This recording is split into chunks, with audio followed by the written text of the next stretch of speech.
Estamos agora sendo gravados, todo mundo. Então, por favor, todo mundo assinou aquele documento de cessão de direito de imagem. Todo mundo aqui vai para o YouTube. A parte do YouTube é sério, viu? Depois disso, eu vou upar o vídeo no YouTube para todo mundo poder assistir e reassistir as aulas. Ok? Então, vamos nós.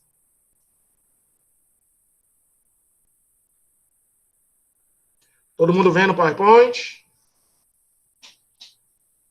Alguém diz um sim aí, por favor. Tá dando sim, professor. Pronto. A melhor maneira que eu achei para falar da parte econômica e estrutural do comércio exterior é através de fluxograma. Eu vou passar para vocês, do começo ao fim, um fluxograma de comércio exterior, de exportação, aonde lentamente eu vou abordar cada tópico, cada aspecto da relação comercial internacional entre o Brasil com o resto do mundo. Ok, pessoal? Tipos de exportação. Para quem não sabe, existe mais de uma maneira de se exportar.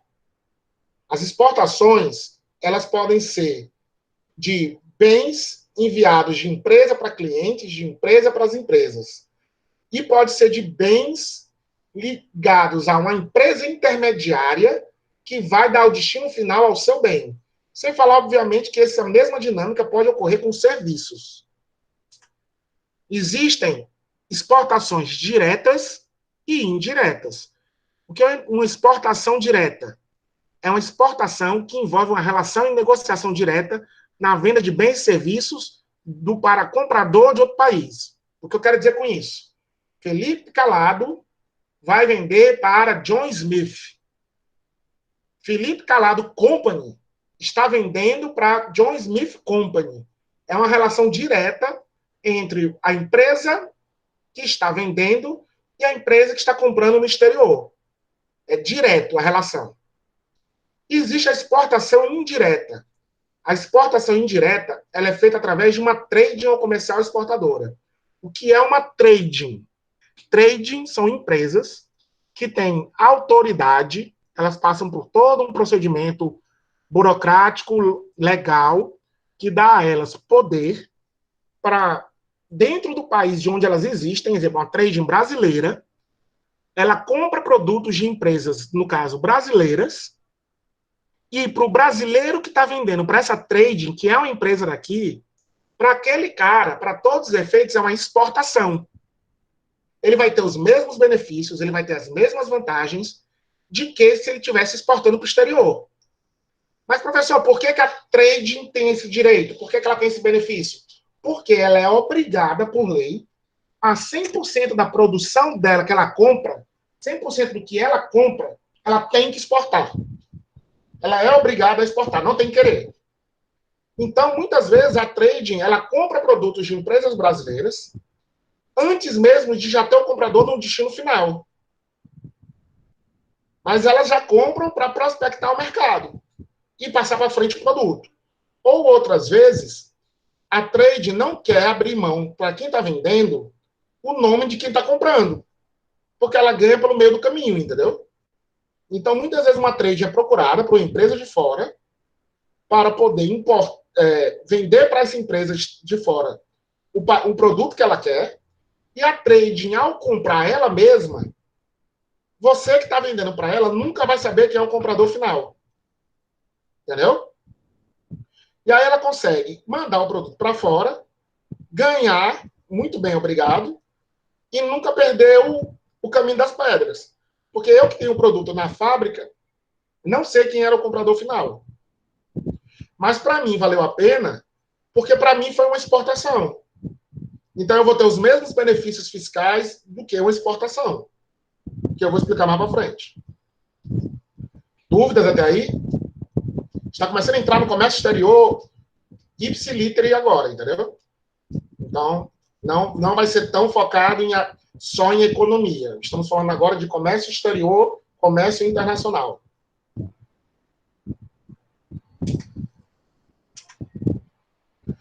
qual o caminho para uma relação internacional? Qual o caminho para uma exportação, por exemplo? Planejamento, negociação com o importador, negociação de preparação da mercadoria para embarque, documentos de exportação, transporte de carga, despacho aduaneiro, documentação ao importador, câmbio e pós-venda. Esse é o passo a passo para qualquer processo de exportação e que pode muito bem ser adaptado para seu processo de importação. Só beber água.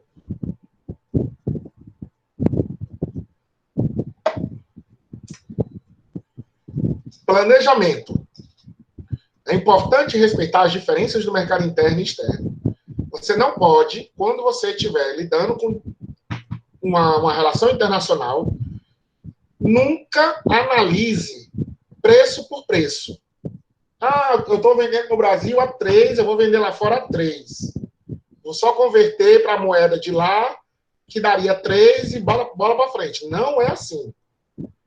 Cada país tem uma estrutura, tem concorrência, existe adequação de preço, adequação de produto, tomar cuidado com as características do produto que possam ter que ser ajustadas no outro mercado. Tudo isso tem que ser visto muito antes de você definir preço. Antes de você sonhar em oferecer produtos para qualquer canto, você tem que pensar no planejamento da sua venda. Toda exportação é um projeto de longo prazo.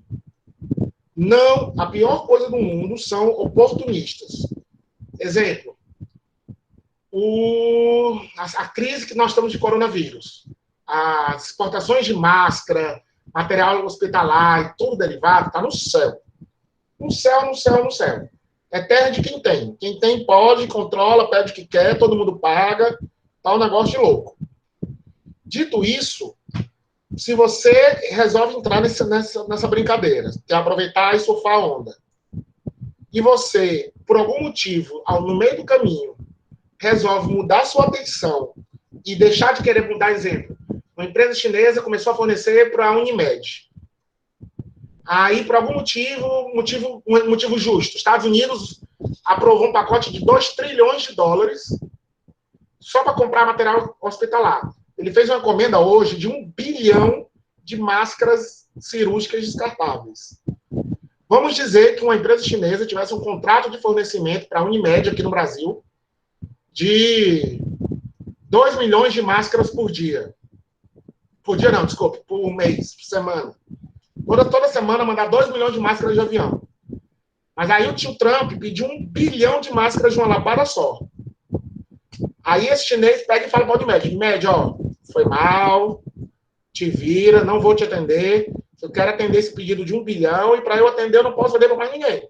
Foi mal. Aí a Unimed, beleza. Aí a China vai, fornece o pedido dos Estados Unidos, terminou de atender, volta para a Unimed. Provavelmente a Unimed já vai ter outro fornecedor, porque ela não vai poder ficar parada. Quando esse cara voltar para a Unimed não quer mais ele nem pintado de ouro. Então, quando você exporta, você tem que pensar no projeto a longo prazo. Se eu começo a atender um país, eu não posso ser fraco o suficiente para parar de atender aquele país ou aqueles clientes porque mudou 1 ou 2 fatores do que eu me planejei. Ah, o câmbio mudou, ficou muito barato. Aí eu perdi minha margem de lucro. Você tem que levar isso em consideração quando você se planeja. Porque se você prejudica a imagem do seu produto, a imagem da sua empresa, no mercado externo, você não reconquista aquele mercado nunca mais. Tem que abrir outra empresa, com outro nome, para tentar voltar a ganhar mercado lá fora. Porque o mercado não perdoa. Perguntas?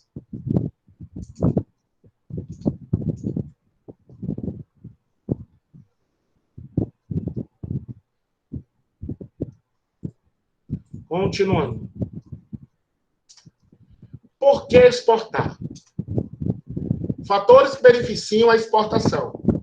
Aumento de produtividade, melhoria de competitividade, redução de dependência do mercado interno, aumento da capacidade inovadora, aperfeiçoamento dos recursos humanos, aperfeiçoamento dos processos industriais, comerciais, imagem da empresa, redução de carga tributária. Vamos voltar. Qual é a lógica de cada um? Aumento da produtividade. Se eu tenho que atender um pedido no mercado externo, sem cair os meus pedidos no mercado interno, isso quer dizer que eu tenho que produzir mais. Eu vou ter menos ociosidade na minha empresa, menos ociosidade da minha capacidade produtiva. Outro para cima. Melhoria da competitividade. Se eu consigo vender mais e produzir mais, lembra da lei da oferta e demanda? Se eu estou produzindo mais e vendendo mais, o meu produto vai ser mais competitivo no mercado. Porque o volume no qual eu consigo produzir faz com que o produto se barateie. Redução da dependência do mercado interno. Se ocorre uma crise aqui, vamos pegar de novo, vamos ficar agora usando o exemplo da crise do coronavírus, porque é algo mais palpável para todos nós. Imagine as empresas, os hospitais daqui que nunca importaram nada, nunca importaram máscara hospitalar, nunca importaram equipamento médico, nada. Tudo eles compravam de fabricantes brasileiros, indústria brasileira, tudo bonitinho daqui. Não tem mais, não tem. As indústrias estão todas esgotadas, está tudo esgotado, e eles não têm mais de quem comprar. Agora imagina a loucura. Aí eles vão ter que ir atrás onde? No mercado externo. Da mesma forma, você pode inverter numa exportação. Quando você exporta, você não fica dependente dos compradores daqui. Se acontecer alguma coisa no país, no seu país, qualquer crise aqui que afete as suas vendas, se você tiver um projeto de exportação ativo, você consegue escoar o seu produto para os outros países. Aumento da capacidade inovadora. Se eu exporto, eu tenho que atender o nível de qualidade e exigências do país que está comprando de mim. 90% das vezes, isso vai significar que eu tenho que melhorar minha capacidade de inovação. Eu tenho que ter um produto melhor, maior, mais bonito, mais moderno, mais prático, para que ele seja competitivo lá, naquele novo mercado, que pode ou não ser mais exigente que o meu. Mas normalmente é. Alguém quer perguntar alguma coisa? Professor, quero. Posso falar? Manda.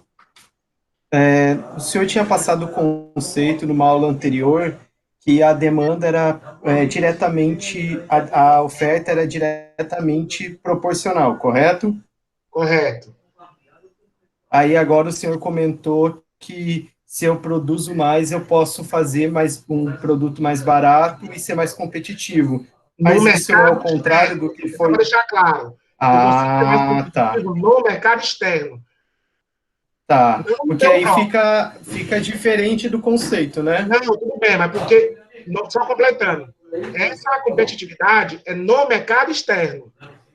Se eu consigo produzir mais, se eu consigo somar a demanda no mercado externo com a minha própria demanda, o meu volume faz com que eu possa ter um preço melhor lá, no mercado que eu estou tentando conquistar.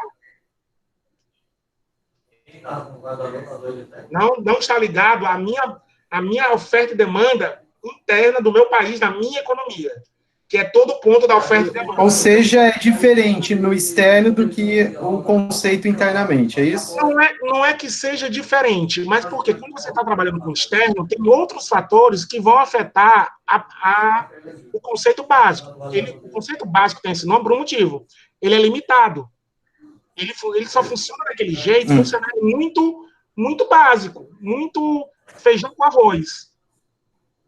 À medida que o mundo vai ficando globalizado, com todas as moedas, que hoje em dia o mundo tem dezenas de moedas diferentes, economias, blocos econômicos, acordos, tudo isso vai desequilibrar a balança que há oferta e demanda, com fatores diversos.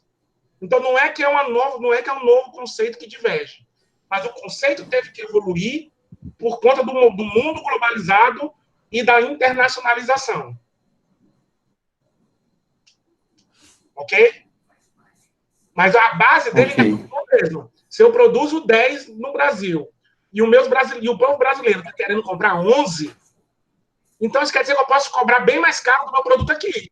Está todo mundo comprando o que eu faço, eu vou começar a cobrar mais caro. Isso é o conceito básico. Mas na hora que eu produzo mais, porque aqui o mercado está puxando, se eu resolver vender, eu vou ter uma produção maior que eu posso atender aquele mercado externo sem precisar superfaturar nada. Porque eu estou com produção a mais. Vai no ponto da não dependência. Vamos dar exemplo. Eu começo a encarecer meu produto. Está todo mundo comprando, eu vou cobrar mais caro. Vou cobrar mais caro, vou cobrar mais caro. Na hora que o mercado parar de pagar, como eu estou produzindo muito, eu posso acabar conseguindo dar vazão a esse produto em outro país sem precisar voltar atrás no meu preço. Entendeu? Continuando. Aperfeiçoamento de recursos humanos. Se eu tenho que ter um produto mais inovador, se eu tenho que ajustar o meu produto para estar de acordo com padrões de qualidade de primeiro mundo, a minha equipe tem que crescer junto.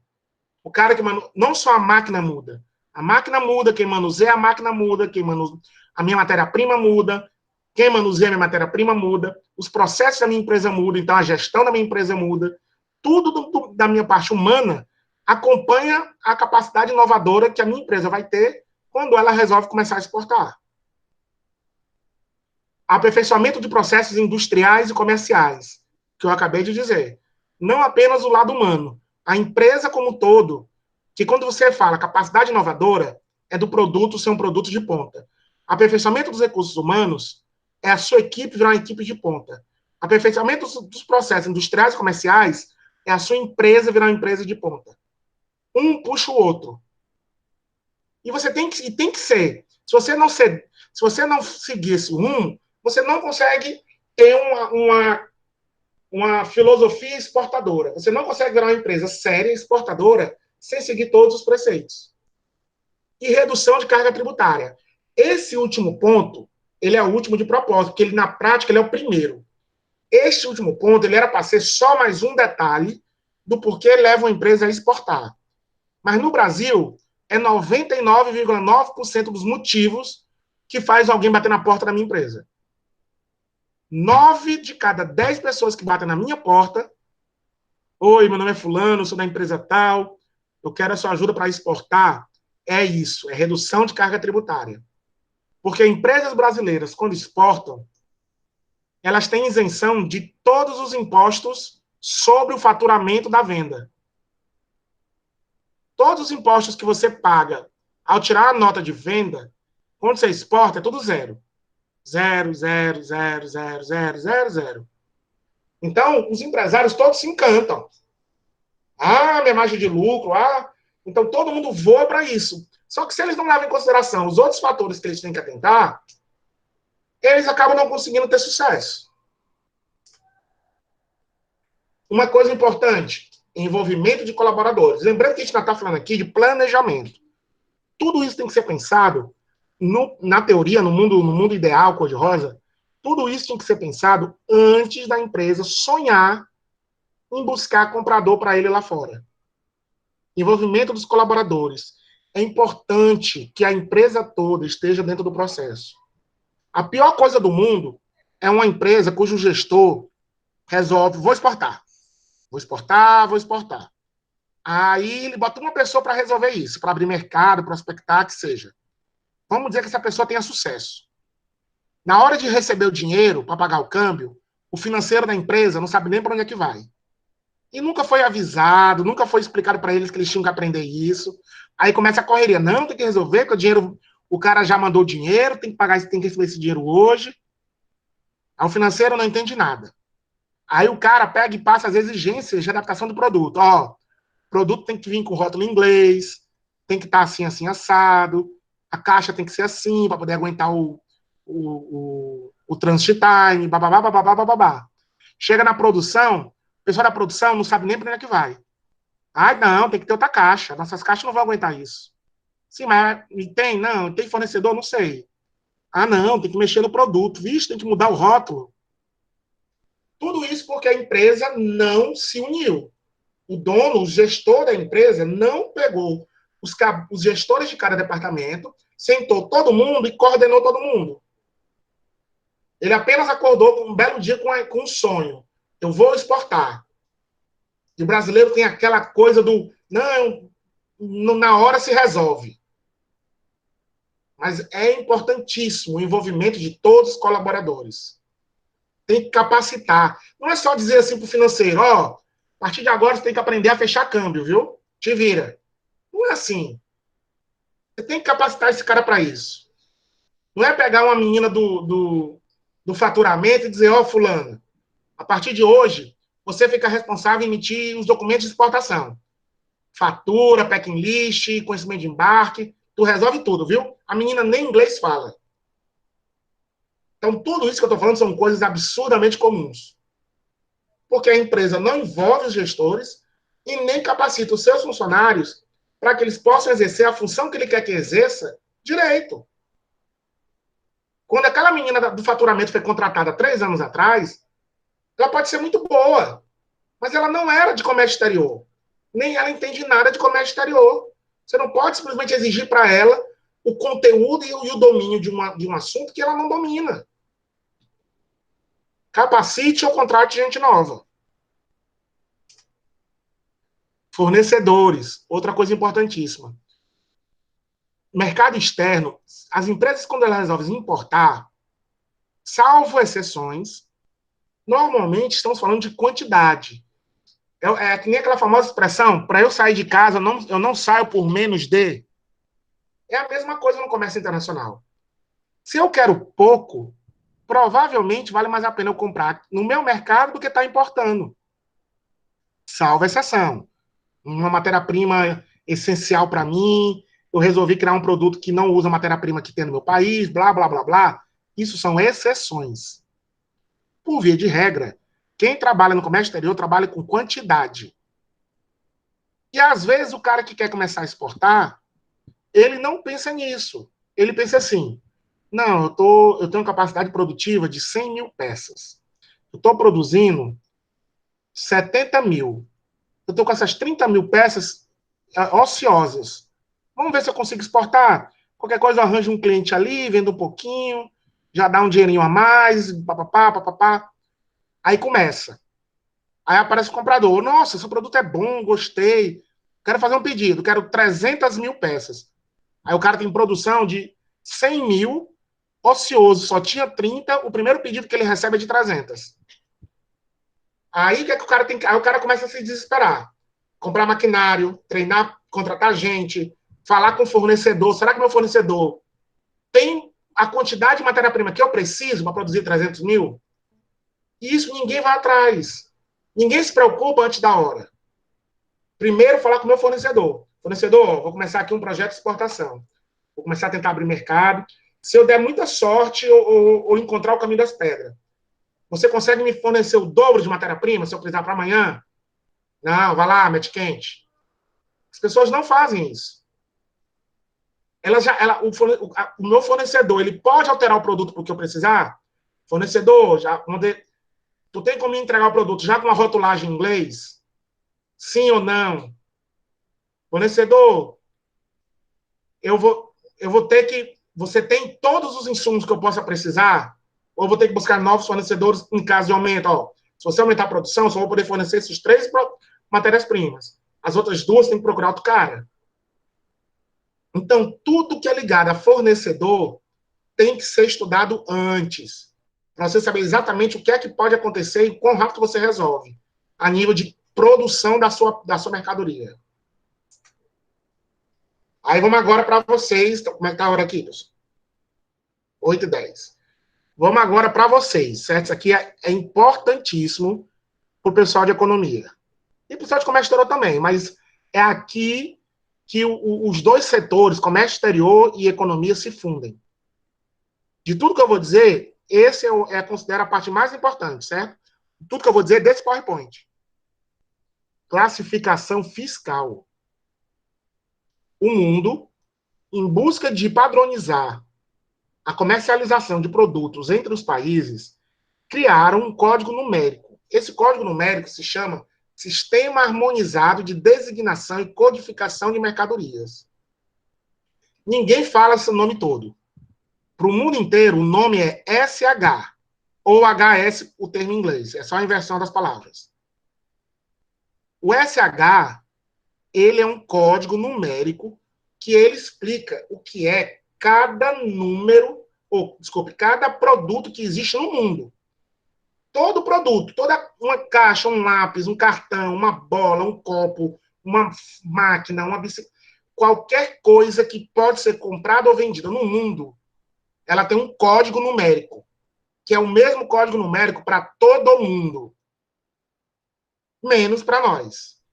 Porque, em 95, o Mercosul criou a nomenclatura comum do Mercosul, que é o nosso NCM, que tem como base o sistema harmonizado que o mundo inteiro usa. Sendo que o sistema harmonizado são 6 números, e o NCM usa 8, para ser mais específico em relação ao que o HS Code diz. Esse NCM, hoje, ele é lei, ele tem que sair em toda a nota fiscal. Toda a nota fiscal de tudo que você compra, se você for lá embaixo, na descrição do produto que está sendo comprado, na nota, vai ter o NCM do produto. O NCM, antes de eu começar a explicar isso aqui, o NCM ele deveria ter duas bases muito importantes que o Brasil não leva a sério. Número um é, quando o Brasil, ao criar o NCM, criou toda a planilha, todo o encadernado, toda a apostila do que é cada número, ele não necessariamente manteve os 6 primeiros números com a mesma explicação do HS Code. Entendeu? O HS Code ele tem 6 números para cada produto do mundo. Só que de uma forma bem genérica. Até porque senão os números iam acabar. O Brasil criou os 2 números a mais, 8, para poder ser mais específico. O problema é que os 6 primeiros tem muito caso que o Brasil não respeita o HS Code e fica igual. Então, a primeira coisa que eu quero dizer para vocês é, quando vocês começarem a mexer com NCMs nas suas carreiras e envolver comércio internacional, não suponham nada. Não suponham que aquele NCM, na hora de exportar, é só pegar os 6 primeiros números e copiar. Ou, se você está importando, não achem que o NCM é só pegar os 6 números que está lá, botar na planilha para ver qual é o NCM e completar com o que falta. Não é assim. Você tem que ir um a um, item por item, para classificar o seu produto, que é o que eu vou já explicar. O outro problema muito sério do NCM no Brasil é porque é lei no Brasil que toda nota fiscal tem que ter NCM, ok? Não tem lei dizendo que o NCM que está sendo usado tem que ser o correto. Então, falando na prática, eu já peguei empresas de confecção que nas notas fiscais das roupas o NCM era papel higiênico. O número, se você fosse atrás do número, ele era de papel higiênico. E a empresa já estava trabalhando daquele jeito há 10 anos. Formal, empresa séria. Não era com várias lojas, fornecendo o Brasil inteiro, toda regular, bonitinha, preto no branco. Mas o NCM dela não tinha nada a ver. Por quê? Porque aqui dentro não há uma fiscalização muito forte sobre o NCM. Não tem uma fiscalização que diga assim, não, vamos pegar aqui e ver se está fazendo sentido esses NCM nessas notas. Porque quase não tem diferença tributária dentro de um NCM se ele tiver pelo menos na mesma categoria. Se ele tiver, tipo, são 8 números.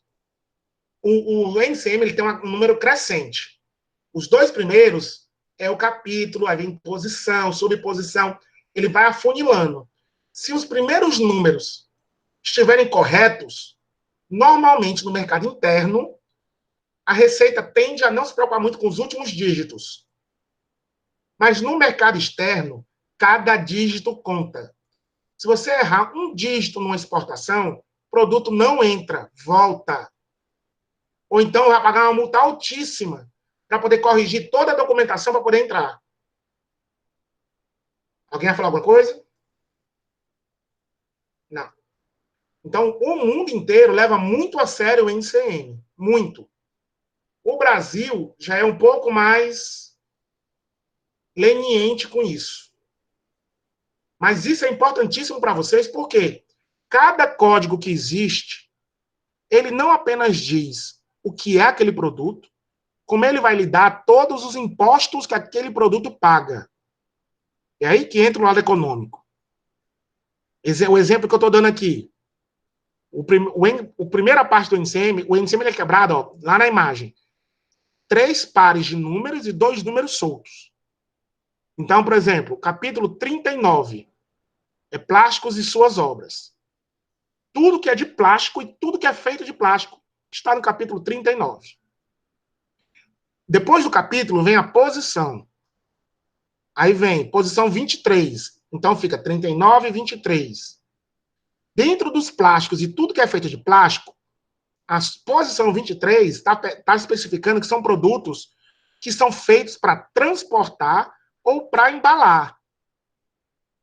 De plásticos, rolhas de plástico, tampas de plástico, cápsulas de plásticos ou qualquer outro dispositivo para fechar recipiente que seja de plástico. Aí vamos mais fundo. Temos o subitem, subposição. Aí no caso aqui, subposição 10. Então fica 39, 23, 10.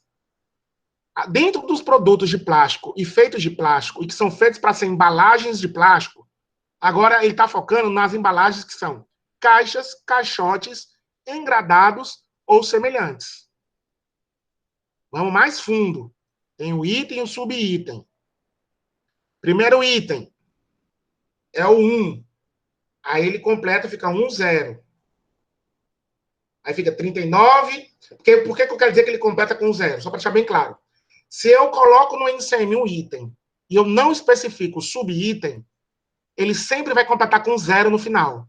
Então, por exemplo, 39, 23, 10, 1, que é o item. 1 é o item. Se eu não falar o subitem, então quer dizer que o subitem é 0. Aí ele vai para estojo de plástico dos tipos utilizados para colocar disco de leitura de raio laser. Ou seja, 39, 23, 10, 10 é o quê? Alguém diz aí o que é, na prática, o NCM 39, 23, 10, 10? Que produto ele está falando? Não foi uma pergunta retórica, pessoal. Pode repetir o número, professor? É o que está na tela. 39, 23, 10, 10. Estojo de plástico dos tipos utilizados para acondicionar discos para sistemas de leitura por raio laser.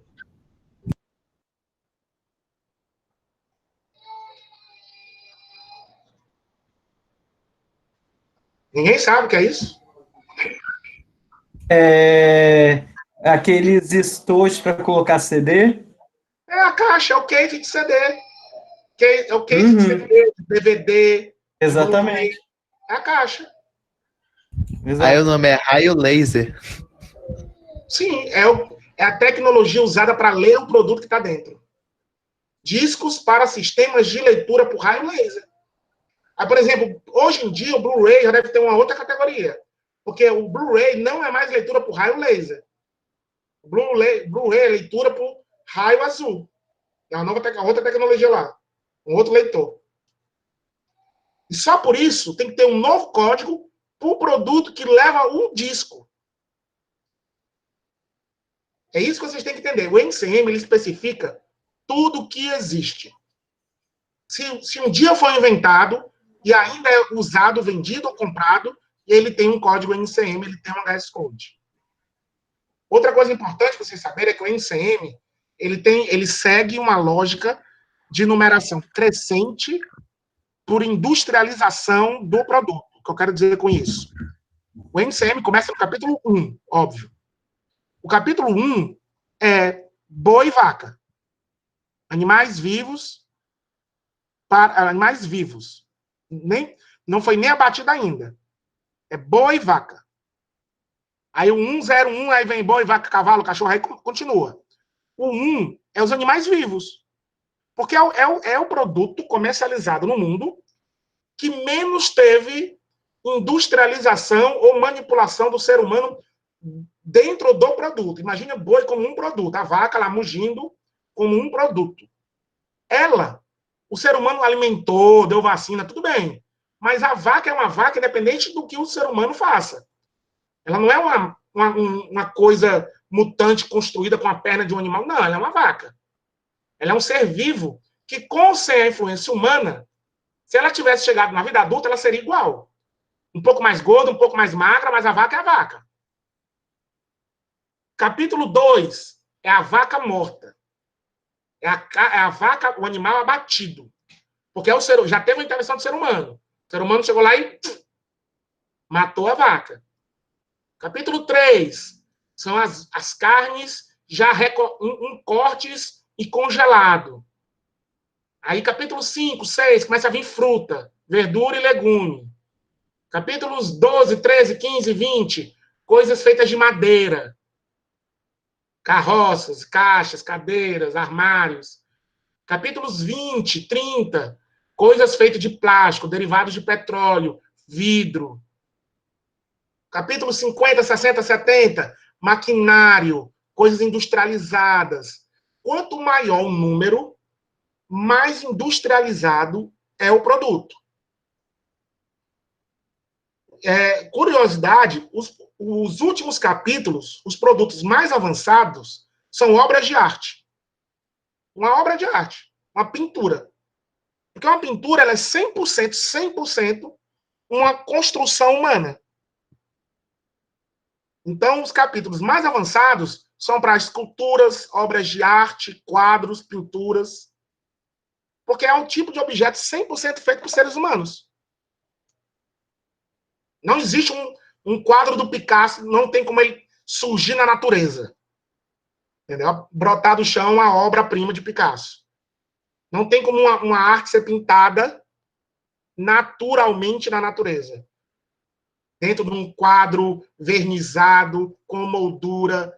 O quadro é um objeto 100% feito pelo homem. E existem capítulos vazios. Só para dizer que, já pensando no futuro da humanidade, tem capítulos, se não me engano, é o 70 e alguma coisa, tem capítulos que são vazios. Nele não tem nada, está vazio. Porque uma hora vão inventar coisas novas que não se enquadram em nenhuma descrição de nenhum código que existe hoje. Qual é a solução? Vai ter que criar um novo capítulo.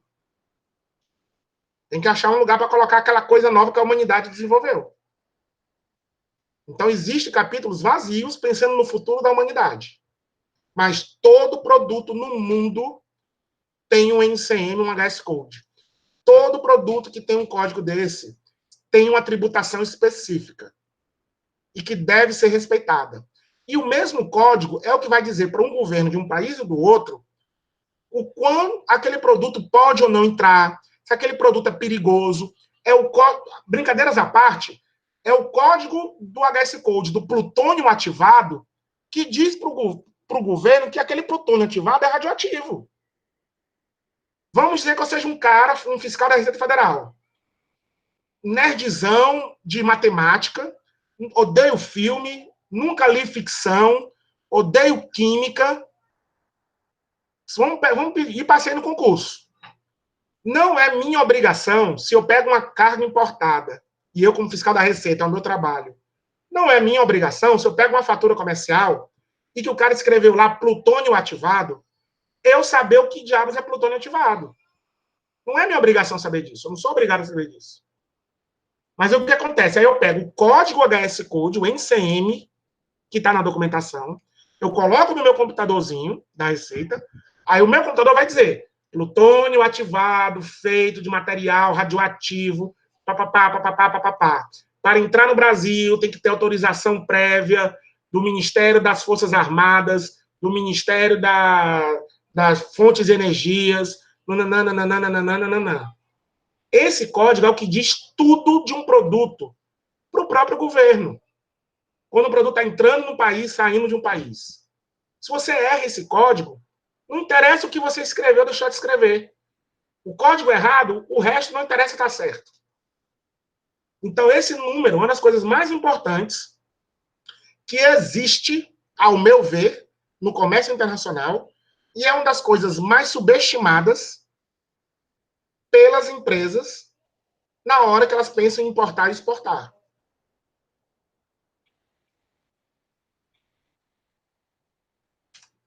Vou terminar só o ponto 1, certo, galera? Eu nem vou conseguir terminar um hoje, não. Vamos ver até onde eu consigo ir. Vou só terminar o Siscomex. Se eu entrar nos Incoterms e vou longe. A habilitação da empresa no Siscomex. Toda empresa brasileira, para poder trabalhar no comércio internacional, ela tem que ter uma licença, um acesso. Ela precisa estar ligada, via computador, aos programas de computadores da Receita Federal, Banco Central, Inmetro, IBAMA, todos os órgãos dos ministérios do Brasil. Se você não tiver ligado a essas entidades, nenhuma empresa brasileira pode importar ou exportar. Ok? Então, o nome desse sistema se chama Siscomex, que é o Sistema Integrado de Comércio Exterior. Ele é o sistema que permite qualquer empresa brasileira importar ou exportar. Para uma empresa poder se cadastrar no Siscomex, existe um processo, procedimentos que devem ser seguidos, de forma que ela recebe permissão para exportar e importar. Uma vez que você consiga essas permissões, para exportar, qualquer empresa que tenha a permissão, ela pode exportar à vontade. À vontade, a quantidade que puder, no preço que ela quiser, não há limites nem controle no quanto você pode exportar se você tiver devidamente registrado. Importação é o contrário. Para uma empresa brasileira importar, ela é altamente fiscalizada pelo governo brasileiro. Porque lembra dos conceitos básicos de economia? Se eu estou importando, eu estou mandando minhas divisas, meu dinheiro, minhas joias, como era o preceito básico no passado, eu estou tirando o dinheiro e a economia do meu país e dando para outro. Isso não é interessante para nenhuma nação. Então, o que é que o governo faz? Empresas pequenas que resolvem querer importar, elas começam a poder importar só $50 mil por semestre, 100 mil por ano. Não pode importar mais do que isso hoje no Brasil, uma empresa de pequeno porte que possui uma licença chamada licença expressa. A expressa qualquer um consegue ter, desde que esteja uma empresa regular, tudo bonitinho. Mas ela não pode importar mais do que $50 mil por semestre. A cada 6 meses, esse saldo renova. Acima disso, existe a licença limitada. Isso quer dizer que uma empresa pode importar até $150 mil por semestre. De qualquer coisa. Mas não pode ultrapassar essa quantia. Senão não entra. A carga chega aqui, bate e volta. E existe o Siscomex ilimitado, que é quando a empresa pode importar tudo que o dinheiro dela puder pagar. Enquanto eu tiver dinheiro, pode trazer. Mas é um caminho que tem que ser seguido. Existe uma série de pré-requisitos para cada etapa, e a empresa tem que estar dentro dos pré-requisitos para poder ter acesso a essas modalidades de importação. Exportação, qualquer um exporta. Perguntas? Como é o nome do segundo, professor? Limitado. Até 50, né? Não, até 50 é o expresso. Aí que é o primeiro. O segundo é o limitado, que vai até 150. E o terceiro é o ilimitado, que é infinito. Uma vez que você tem acesso a esse sistema, uma vez que você cadastra a sua empresa, você tem que estar realizando importações ou exportações, qualquer um dos dois serve, numa frequência de, no mínimo, uma vez a cada 6 meses. Hoje, no Brasil, se uma empresa que tem essa licença passar mais de 6 meses sem fazer nada, ela perde a licença é suspensa. E aí, se você é uma empresa que já é ilimitada e tem a sua licença suspensa, você corre o risco de, quando quiser de novo, você ter perdido ela e ter voltado ao limitado ou mesmo expresso. Aí vai ter que refazer todo o caminho de novo. Então, lembra aquilo que eu falei que a exportação é um projeto de longo prazo? Pois é. Você tem que ter uma exportação ou importação no mínimo uma a cada 6 meses para poder manter o radar vivo. Se ficar mais de 6 meses sem fazer nada, ou vai ser suspenso. Os incoterms eu não vou entrar hoje, porque ele é muito denso e complexo. Então, vamos parar por aqui, para poder, na próxima aula, eu continuar do Ciscomex.